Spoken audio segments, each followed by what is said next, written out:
Gracias. Eh, tengo que ver acá. Tengo que poner entendido acá, ¿no? Sí, ya, ahí sí. Bien, me toca a mí exponer la ideología de género o con este nuevo nombre que generismo, ¿de acuerdo? Y primero voy a hablar del contexto en donde se inserta la ideología de género, el contexto más amplio dentro del mundo de las ideologías, después de la importancia que tiene conocer el tema y después un poquito los antecedentes doctrinario, ideológico y algunas de las aplicaciones prácticas, ¿de acuerdo? Vamos a ver si alcanzo. ¿Cuánto tiempo tengo, Andrés? Perdón, 45 o 50 minutos para después tener algunas preguntas, profesor. Vale. La ideología de género eh, es una neoideología, ¿no? O es una ideología que podría clasificarse como ideología débil. No es heredera de las grandes ideologías que constituyen todo un sistema de pensamiento, una visión de mundo en su conjunto, y que normalmente esas grandes ideologías que son sistémicas, lo que acostumbran a hacer es tocar algún aspecto de la realidad, exacerbarlo y negar todos los otros aspectos, además de otras facetas, ¿no? Pero digo, en la relación de la ideología como elemento negador de la realidad, lo que hacen es tomar un aspecto, exacerbarlo, digo, y olvidar todos los otros. Por ejemplo, el comunismo o los distintos tipos de este tipo de socialismo, con muy diversos matices, del socialismo utópico al socialismo marxista, lo que hacen es anclarse en la igualdad, ¿no? Como elemento de la sociabilidad humana. Y lo mismo el liberalismo, con sus diversos matices del liberalismo clásico a la actual forma de liberalismo, lo que hacen es destacar la libertad humana, ¿no? Eh, como si no existiera el mal, entre otros elementos.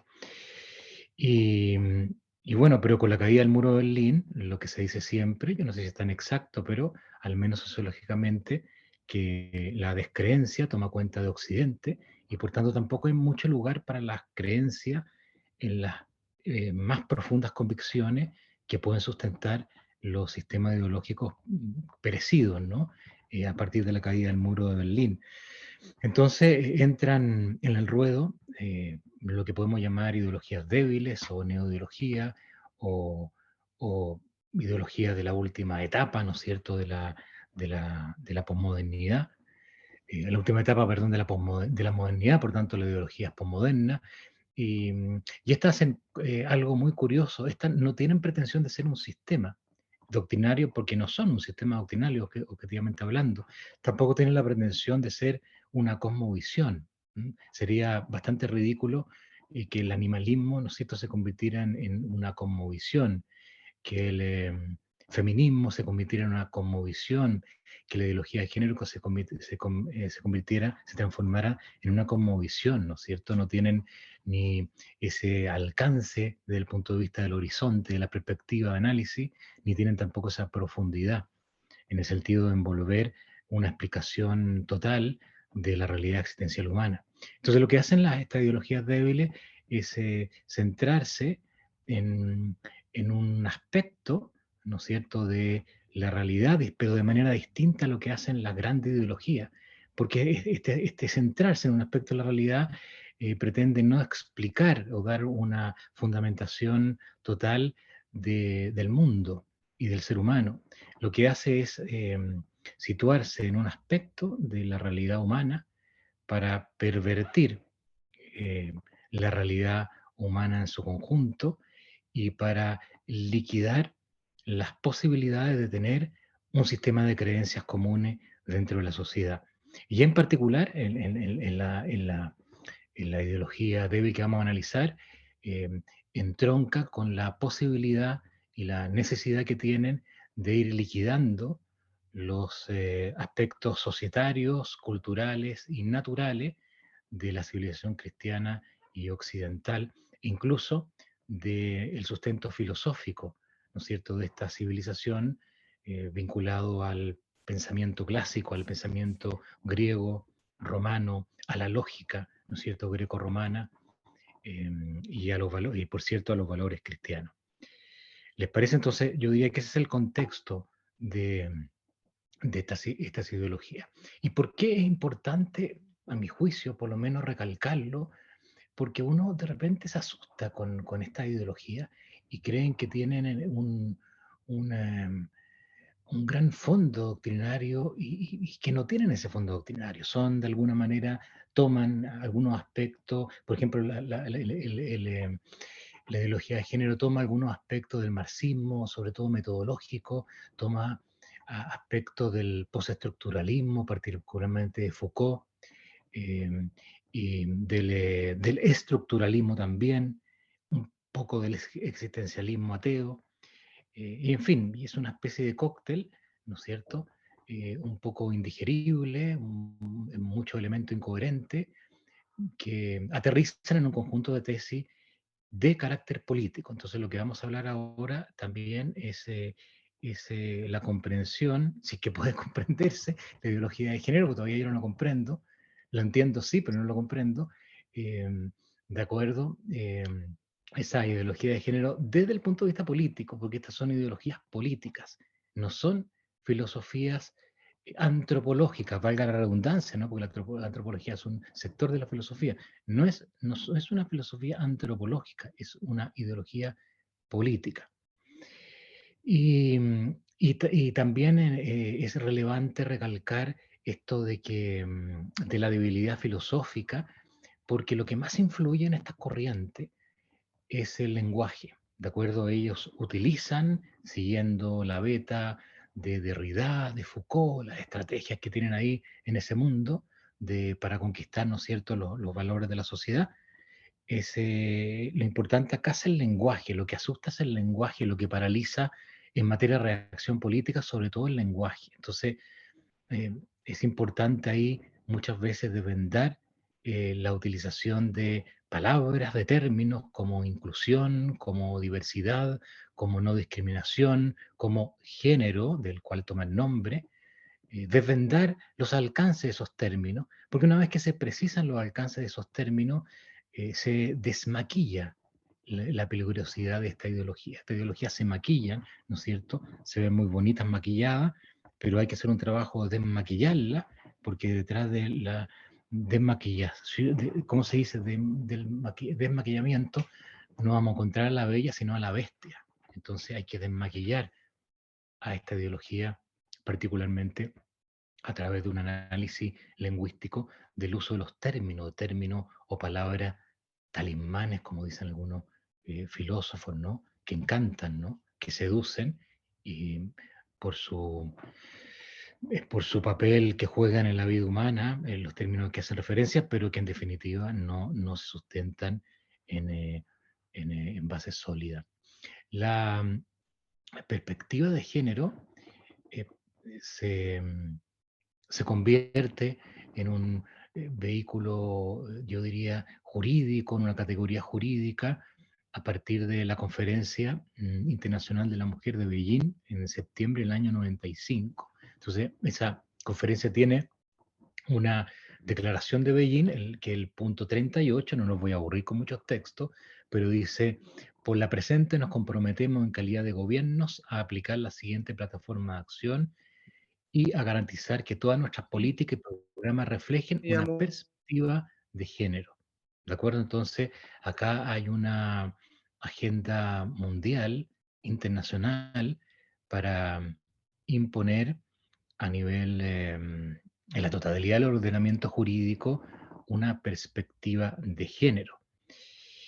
Entonces uno se pregunta, bueno, ¿y qué quiere decir perspectiva de género? Estamos hablando de género, estamos hablando de sexo, ¿de qué estamos hablando con el término perspectiva de género? Bueno, ustedes toman Wikipedia y normalmente Wikipedia uno le pide que sea una especie de diccionario general, ¿no es cierto?, neutro, pero toman el concepto de género de Wikipedia y van a encontrar lo siguiente: conjunto de características diferenciadas de cada sociedad, que cada sociedad asigna a hombres y mujeres. Ustedes se fijan que ya no aparece una, un primer carácter de lo que es la ideología de género, que jurídicamente se va a formular en la Declaración de Beijing como perspectiva de género, con esto de asignar. Asignar subjetiviza esto del género, es algo que se asigna, que elementos sociales asignan, vamos a decir, roles a las personas, que vamos a hablar de hombres y mujeres, ¿no? Característica que se asigna a hombres y mujeres. Y ya la definición de la Organización Mundial de la Salud, si mal no me recuerdo, el año 2003, va a hablar de roles socialmente construidos. El género son roles socialmente construidos, comportamiento, actividad y atributos que una sociedad considera como apropiados para hombres y mujeres. Acá ya aparece otro elemento que es interesante destacar, que es la construcción. Entonces tenemos que el género, vamos a decir género femenino y masculino, por mientras, porque son muchísimos géneros, pero vamos a decir por mientras el género normal, masculino y femenino, es algo que se asigna, ya no tiene un fundamento biológico, más fuerte que biológico, un fundamento fisiológico, ¿no es cierto?, y anatómico, más fuerte que fisiológico y anatómico, ya no tiene un fundamento natural, porque se asigna, pero no solamente se asigna, sino que se construye socialmente, ¿no? Es un constructo de la sociedad que no responde a a una realidad previa a ese constructo. Y normalmente, para seguir con Wikipedia, normalmente Wikipedia establece las definiciones y después vienen las discusiones. Acá no. Acá en la definición de género ya está sugerida la ideología de género, ¿no? Entonces, por ejemplo, dice después, diversas culturas, tanto antiguas como actuales, han reconocido la existencia de más de dos géneros. Esto es mentira, porque la palabra género es un término absolutamente moderno, aplicado, digo, a la sexualidad. La existencia de más de dos géneros, negando el binarismo de género, ¿no? Hombre y mujer. Esto es falso. Así como la posibilidad de que de las personas de alternar entre géneros. Y termina la noción con el género fluido, que es la última radicalización de la ideología de género. Pero eso comprendan bien que está en la noción de género de la voz, perdón, en la voz género de Wikipedia, como elemento de la concepción de género, no de la discusión acerca de lo que sea el género. Y después vamos a ver por qué es importante esto. Y entonces, decíamos nosotros, nos preguntamos qué es el género y si está asociado al sexo.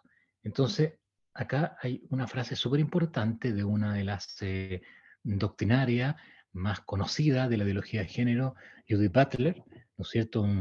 Tiene varios libros conocidos. Judith Butler estuvo hace poco en Chile, invitada por la Universidad Diego Portales, y tiene uno de los libros basales de ella, El género en disputa, y ella sostiene que el género, cito textualmente, perdón, que el sexo siempre ha sido género, ¿de acuerdo? Siempre el sexo ha sido género y por tanto no procede la distinción entre hombre y mujer, no procede la distinción sexual, porque el sexo también es género. Entonces, lo que está diciendo Butler es que el género, en lo que incluye al sexo, es decir, la distinción hombre-mujer, es una construcción social, es una tesis externa que ella tiene porque ella es bastante más radical que esta simple frase. Pero en el lenguaje tradicional, el sexo viene a significar, ¿no es cierto?, la dimensión natural o biológica de aquello que llamamos la sexualidad humana, ¿no?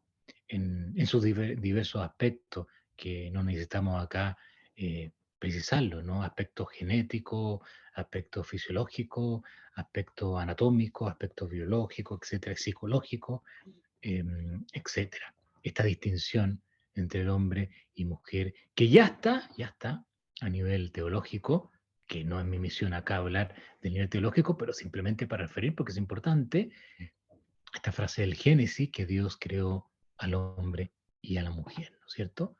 Hombre y mujer los creó. Eh, bueno, y a partir, ¿no? De la década de los 40, pero ya de,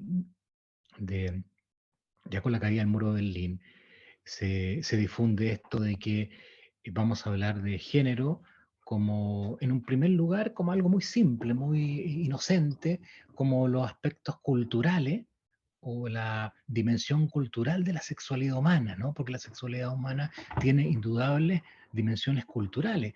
La manera en que, por ejemplo, las niñitas que juegan con muñecas, se visten de rosa, los niños juegan con fusiles, ¿de acuerdo? Con armas, en fin, eh, estoy simplificando un poquito las cosas, pero hay miles de expresiones culturales, ¿no es cierto?, de la sexualidad humana, la manera de maquillar, de maquillarse, la manera de vestirse, los perfumes que se utilizan, etcétera, etcétera.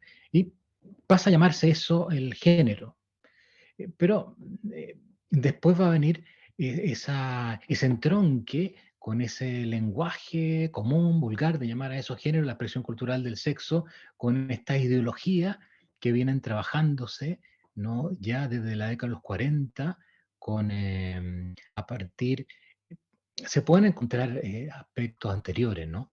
Pero, por ejemplo, en Fourier, el socialista, el socialismo utópico, que ya tiene referencia algunos elementos de lo que después va a ser la ideología de género, a Sand también, que tiene también referencia, pero como hito, uno puede hablar de Simone de Beauvoir, ¿no? Del famosísimo libro del segundo sexo. Simone de Beauvoir fue la pareja, como se dice hoy día, de Sartre, y no vamos a contar a qué se dedicaban los dos, ¿de acuerdo? Pero eso lo podemos dejar para la conversa. Pero hacían muchas cosas entre ambos, aparte de destruir, ¿ya? Aparte de destruir. El arte de destruir, Sartre, ¿no es cierto?, a través del teatro va a difundir el existencialismo ateo, en parte como aparato destructivo de la filosofía racionalista, y en parte como aparato liberatorio, ¿no? Bueno, y dentro de esos canales, de esos pantanos, diría yo, está Simone de Beauvoir con El segundo sexo, con la famosísima frase, no se nace mujer, sino que se llega a serlo, ¿no? Fíjense ustedes, no se nace mujer, esto es súper radical, no se llega a hacerlo. Esto implica al menos dos cosas. En primer lugar, que la sexualidad mm, dada por la naturaleza nos sirve para configurar lo que es lo femenino. La mujer no se nace mujer, sino que se llega a hacerlo. Em, y por tanto, a partir de ahí, lo femenino, podemos tener una visión positiva o una visión negativa de lo femenino, pero Simón de Beauvoir va a tener una visión negativa porque la condición de lo femenino, a lo largo de la historia, se va a configurar, se va a desarrollar en un sistema social dominado por el primer sexo. De ahí el término, el segundo sexo. ¿De acuerdo? Entonces, el primer sexo, que es el sexo masculino, va a ser el que va a imponer sus reglas a, a lo femenino, y lo femenino se va a configurar a modo de lo oprimido a partir de esa regla. Eso va a ser un primer elemento de avance de, de la ideología de género.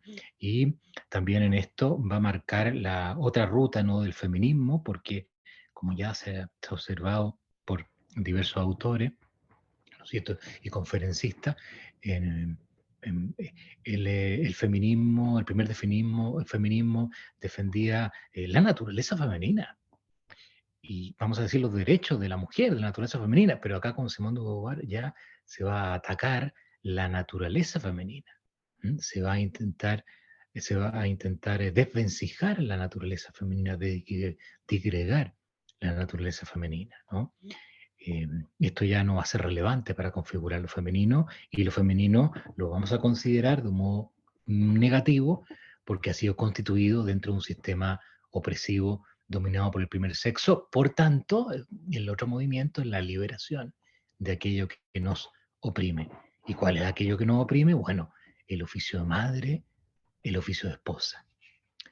¿De acuerdo? El oficio de madre y el oficio de esposa, que van a ser papeles, oficio más que papeles. Los sociólogos llaman roles, pero roles no es un buen nombre, que van a caracterizar a la mujer, ¿no? Entre otros oficios. Después aparece no tengo tiempo para reseñar, digamos, todos los autores y todas las autoras, ¿de acuerdo? Pero aparecen otras autoras como Kate Millett, Monique Witting, etcétera, con distintos libros, en donde van a servir de eslabón a la teoría ya de género más fuerte, que entre otras autoras vamos a encontrar a Judith Butler, entre otras autoras, ¿ya? Porque hay varias autoras, pero por lo menos ella es la autora más conocida, porque insisto, ha venido varias veces a nuestro país. Pero tanto Kate Millett como Monique Witting van a sostener que lo que llamamos mujer es un hecho artificial, ¿de acuerdo? La mujer es un hecho artificial y, y la heterosexualidad es un régimen impuesto. Entonces, estas autoras, entre otras, van a agregar a la explicitación de Simone de Beauvoir, a la explicitación ideológica eh, yo diría, de perversión sexual de Simone de Beauvoir, van a agregar estos dos elementos, radicalizando a Simone de Beauvoir. La mujer no existe, es algo completamente artificial. Y en segundo lugar, el régimen heterosexual es una opresión de la cual hay que desligarse, hay que desmontarla, hay que destruirla. Y el régimen heterosexual implica que el ser humano viva al alero del binarismo sexual. Entonces ustedes, si entran a Wikipedia y ponen género, van a encontrar una especie de letrero que dice, ya utilizando el lenguaje de la ideología de género, dice ejemplo de baños binarios. Baños binarios significa hombre y mujer, porque en la perspectiva de género no puede existir baños binarios. Estoy reconociendo el sexo, la sexualidad, estoy reconociendo hombre y mujer, y eso para ello es un mal. Y llegamos a Butler, donde esta autora va a explicitar ya los distintos elementos de la ideología de género, eh, y va a servir de base también para otras doctrinas que abrevan en la ideología de género, la teoría queer, etcétera, un montón de cosas, ¿ya?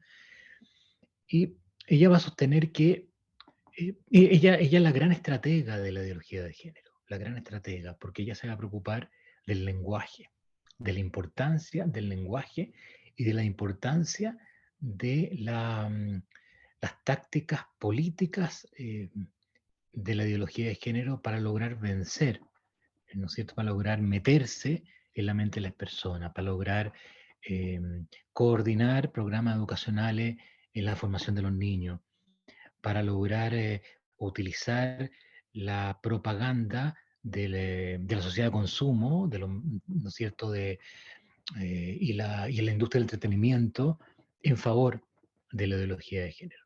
Entonces, ella, en primer lugar, explica lo que es el género. Yo diría, la última etapa de la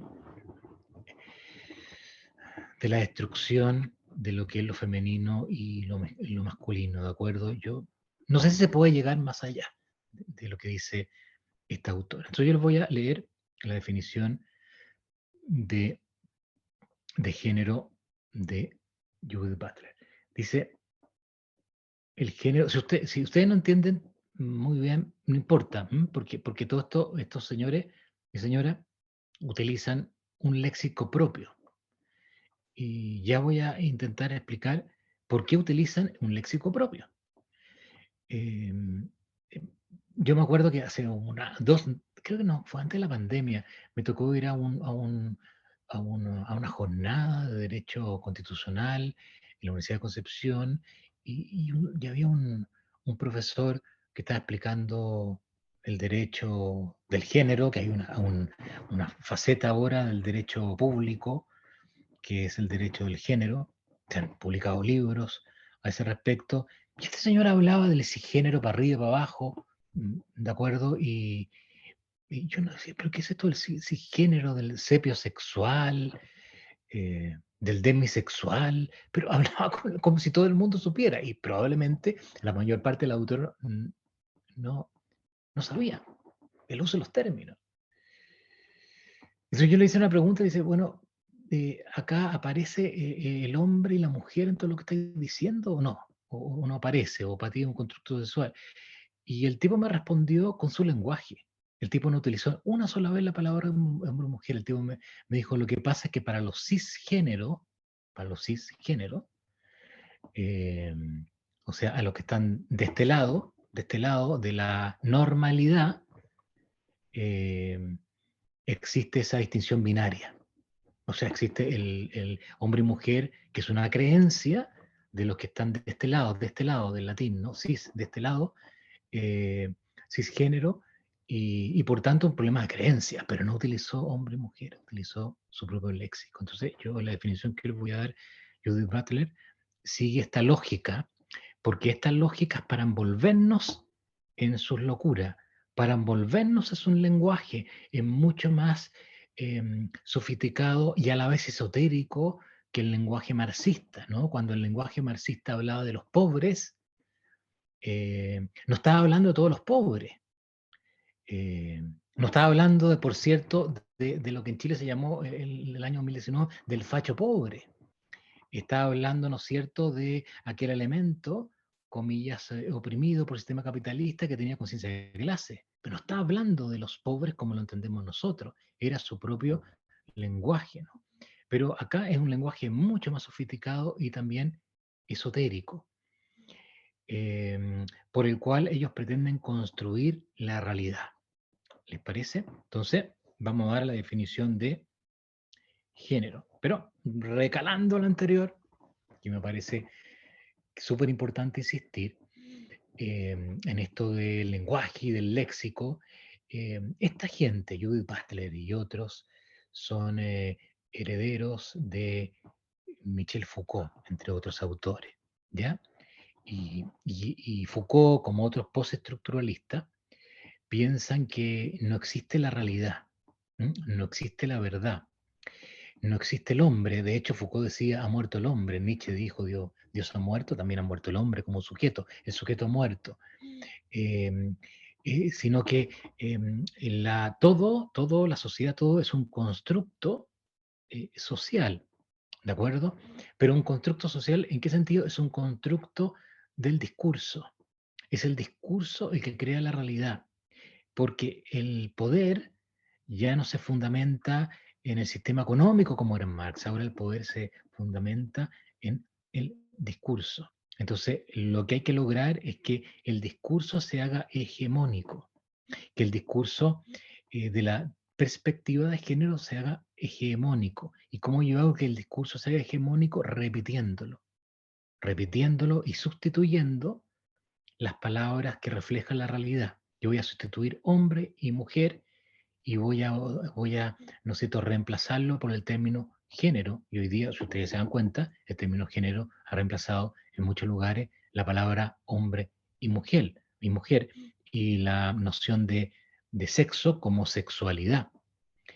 Y es por eso, ¿de acuerdo? A, voy a difundir, a contaminar el lenguaje común a través de mi léxico.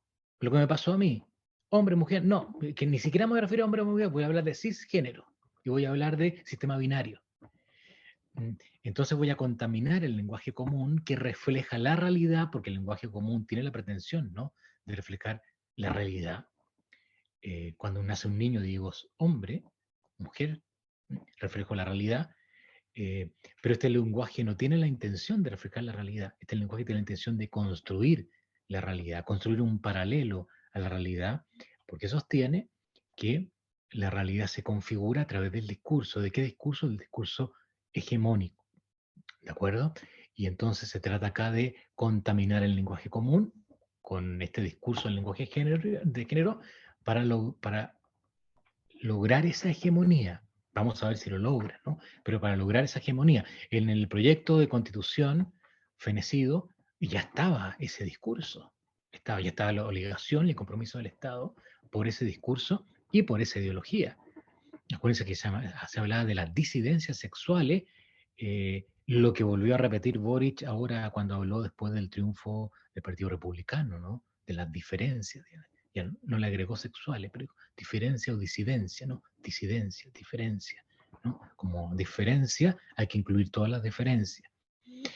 Y no solamente contaminar con mi léxico, sino utilizar léxicos tradicionales que tiendan a derruir lo normal, ¿de acuerdo?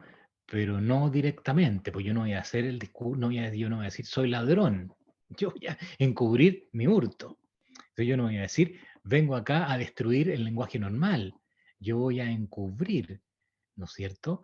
Esta destrucción de lo normal a través de palabras que yo me paralicen y que como que me obliguen psicológicamente a aceptarlo. Entonces voy a utilizar la palabra inclusión y voy a decir lenguaje inclusivo.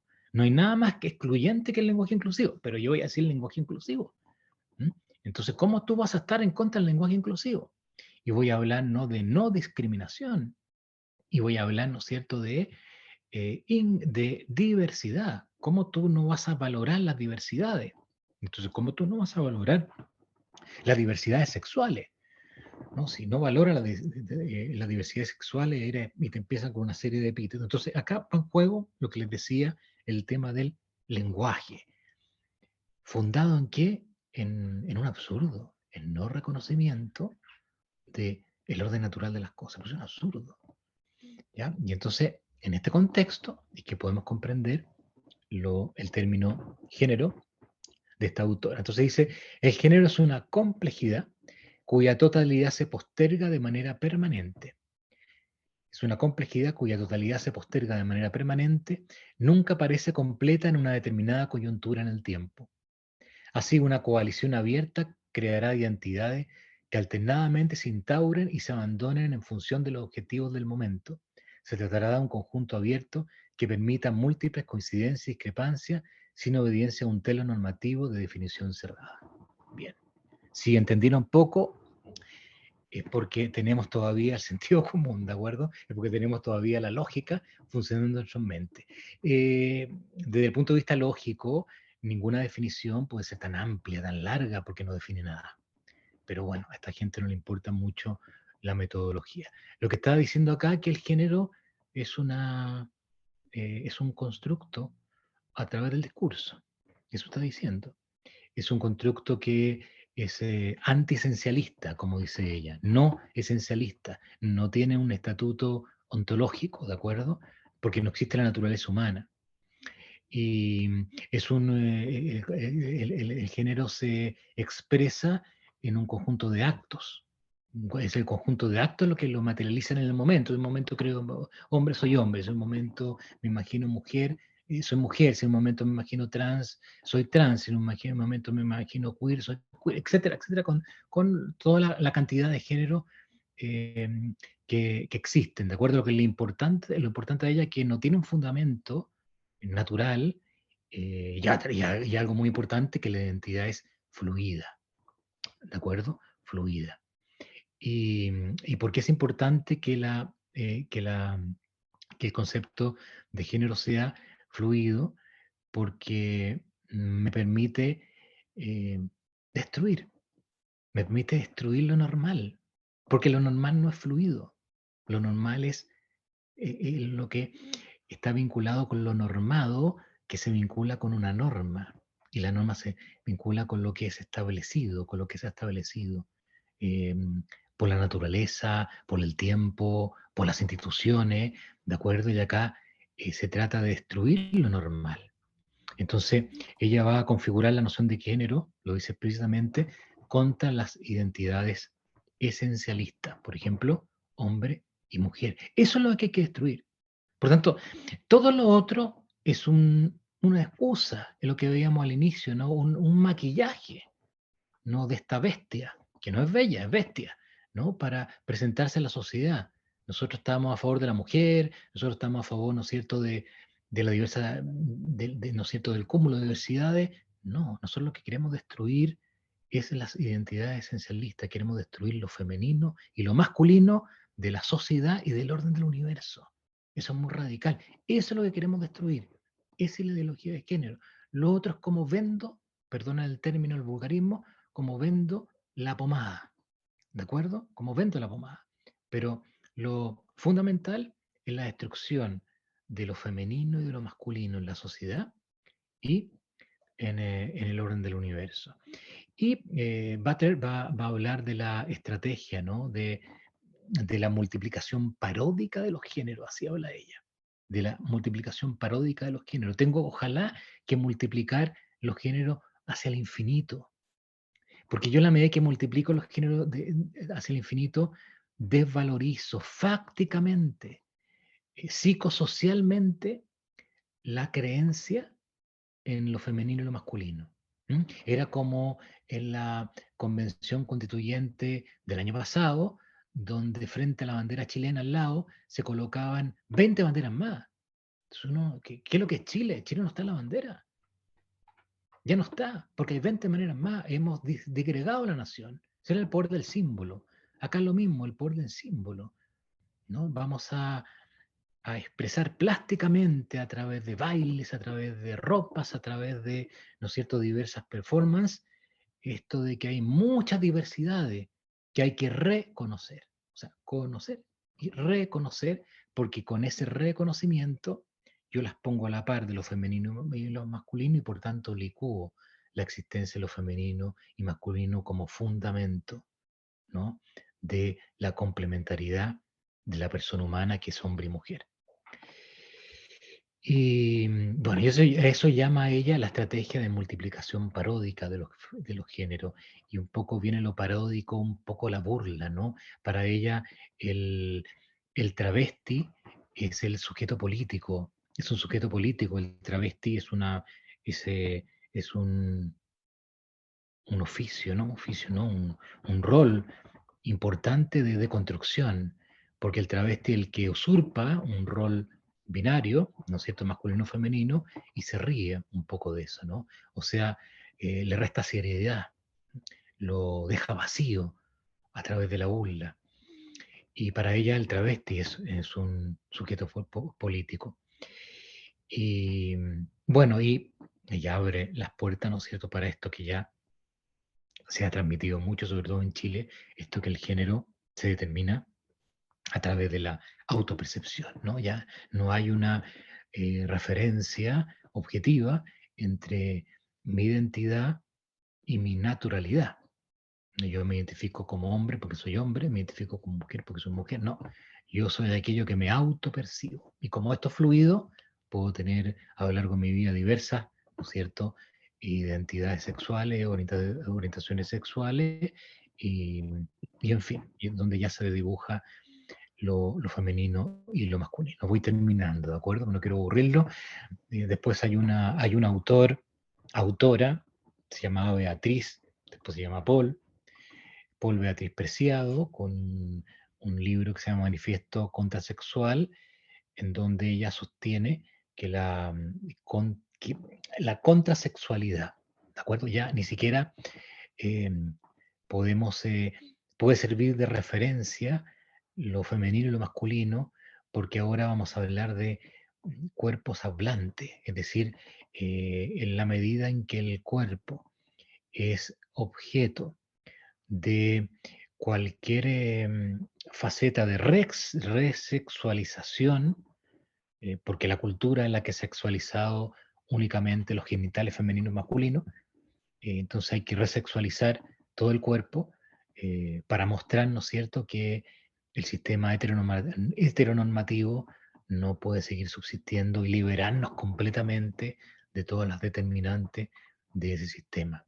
Entonces ustedes comprendan que ya de esta perspectiva, el, la gran preocupación que había al inicio del, comilla, matrimonio entre dos personas del mismo sexo, eso ya es primitivo, ¿no? Eso es dinosaurico, porque ya esto es un desarrollo súper radical de lo que eran los inicios de la deconstrucción de lo femenino y de lo masculino.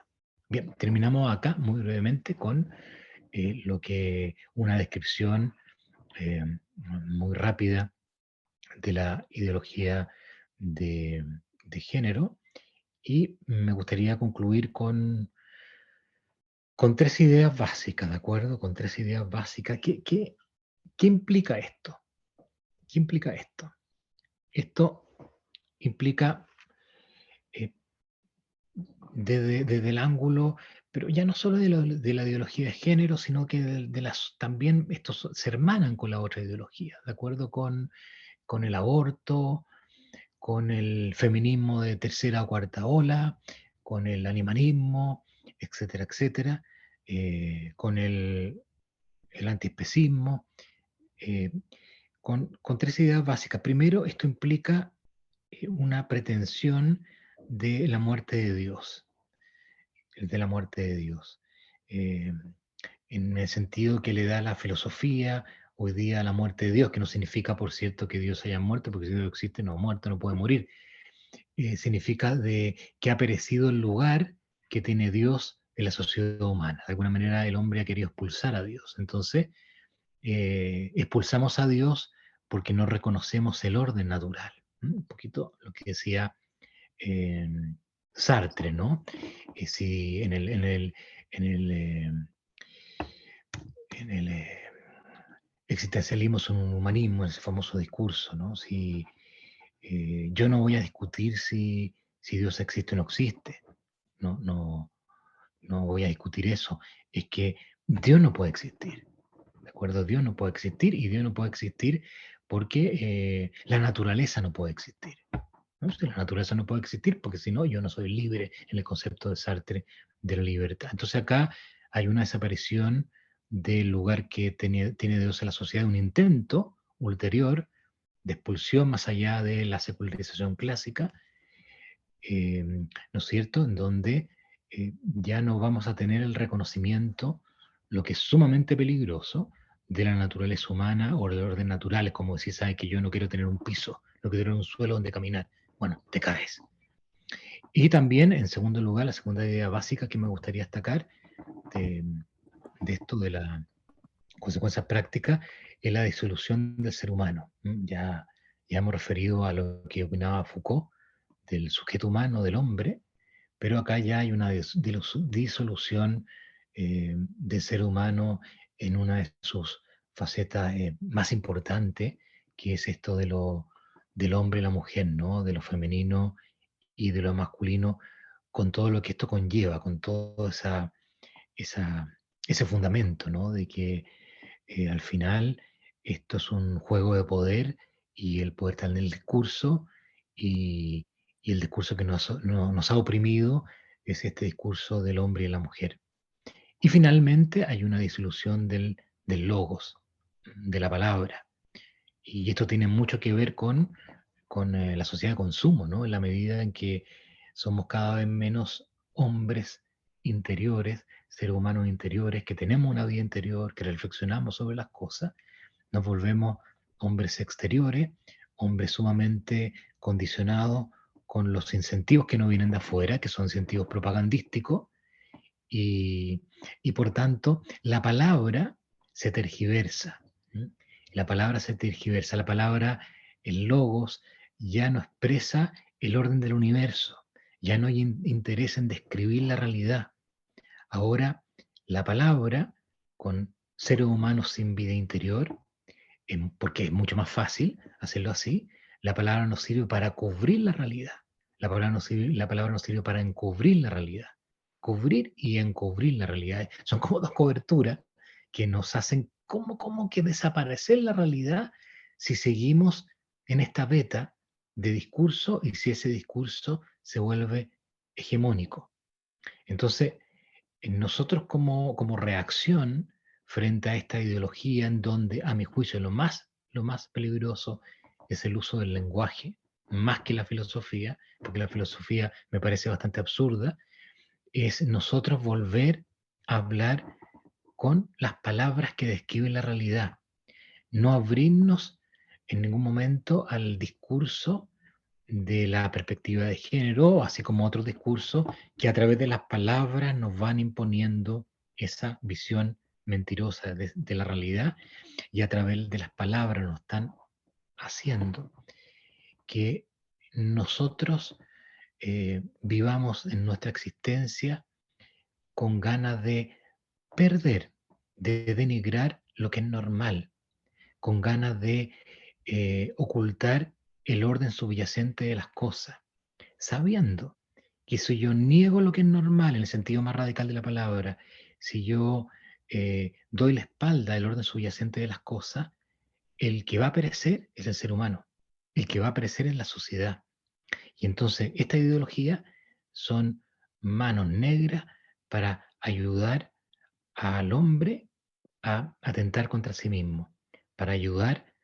No se puede utilizar en rigor la palabra ayudar para conminar a nuestro propio perecimiento. Entonces yo cerraría ahí esta, esta charla con esa idea, ¿no? Con la necesidad de que reaccionemos con una reacción que parece bastante fácil, en principio, que es la reacción a través del lenguaje, sin perjuicio, claro, de las contrainiciativas que uno puede realizar en distintos niveles, político, social, etcétera.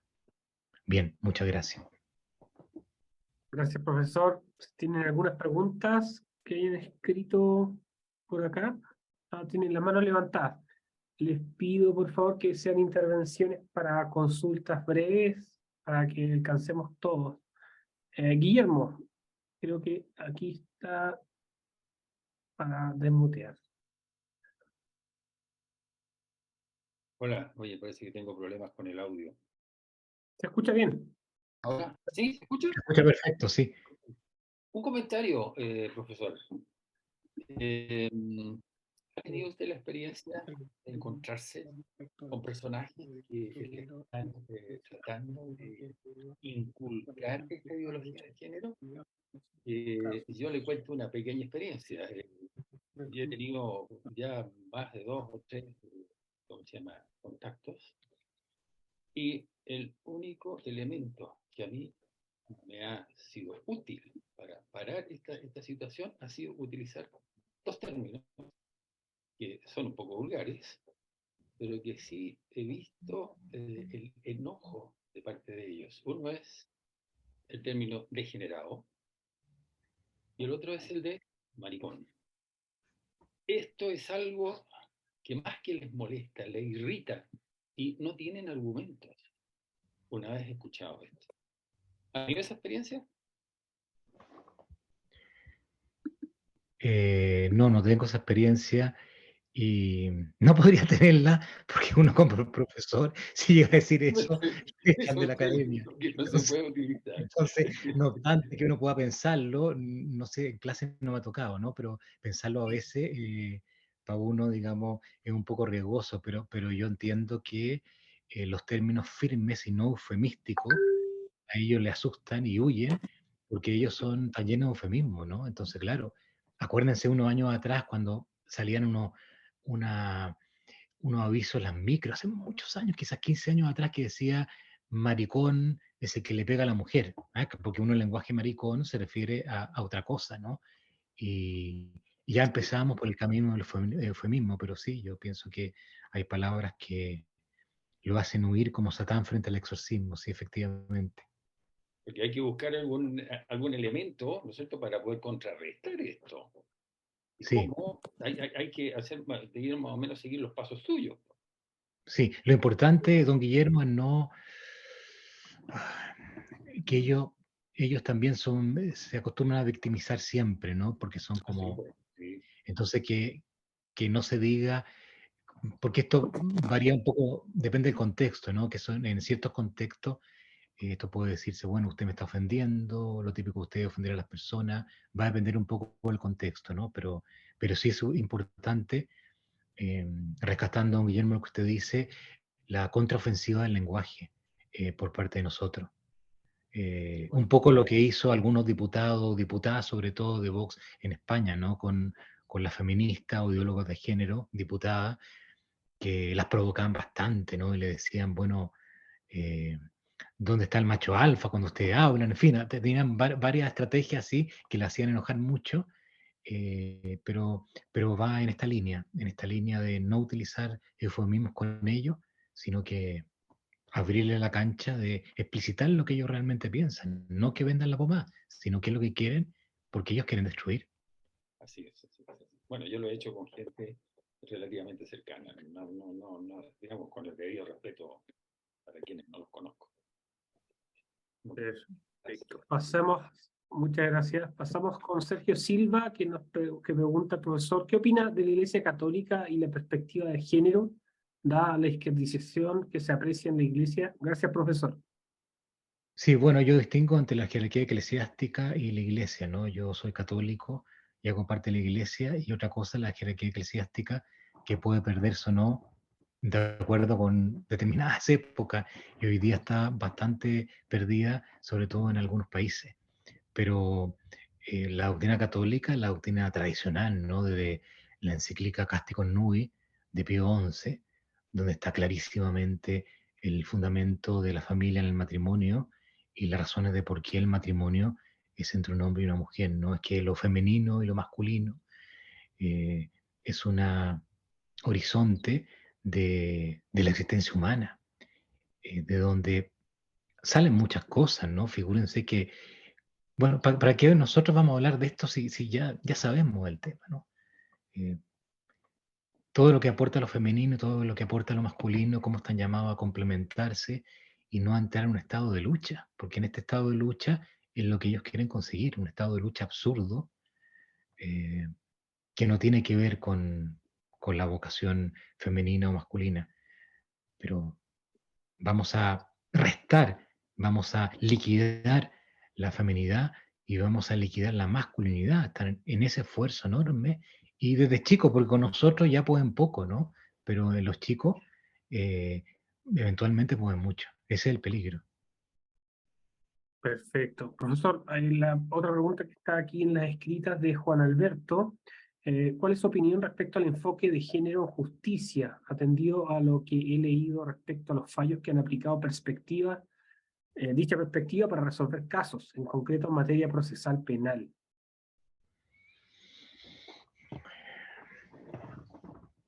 Difícil la pregunta, porque habría que hacer un análisis de la jurisprudencia. Yo no he hecho ese análisis.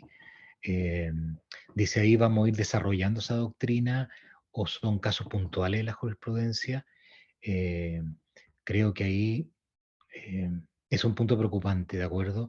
Ahí hay no me acuerdo el nombre, una cosa horrorosa de, como esto está grabando, no me atrevo a decirlo, o sea, a decir el nombre, porque me falla la memoria ya, pero sí, el Poder Judicial tiene elaborado por dos profesores una especie de, yo diría catecismo, ¿de acuerdo? De la doctrina de género. Y ustedes la leen y es esta doctrina, Judith Butler, pero multiplicada por dos, es impresionante. Es impresionante lo que dice esa, no se llama obviamente catecismo, pero ustedes lo pueden encontrar en las páginas del Poder Judicial. Y claro, si tuviéramos los jueces fallando eso, estaríamos directamente destruyendo la base de la justicia occidental, ¿no? Donde el título es lo justo, es lo que corresponde a cada cual, independientemente si es hombre o mujer, como regla general. Esa sería mi respuesta. Más allá, no he hecho el estudio, al menos yo, de ese punto. Pero me parece súper importante la observación. Perfecto. Y en honor al tiempo vamos a dar la palabra a algunos breves comentarios o preguntas. Tengo a Elena aquí. Hola, hola profesor, gracias. Muy buena, muy interesante. Me interesa mucho este tema porque he tenido discusiones al respecto, muchas. Yo nací mujer y me encanta ser mujer. Lo pasé re bien de mujer. una vida matrimonial de mujer, madre de mujer, un parto de mujer, una menstruación de mujer, todo fue bonito, todo fue hermoso para mí. Entonces, he tenido discusiones fuertes porque yo no tengo claro si esta gente es psicópata o es mentirosa. Esa es mi pregunta.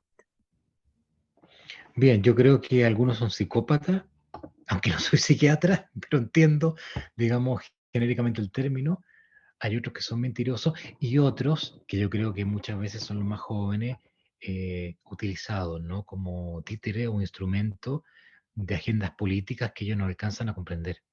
Porque esto es una agenda política, es un instrumento político.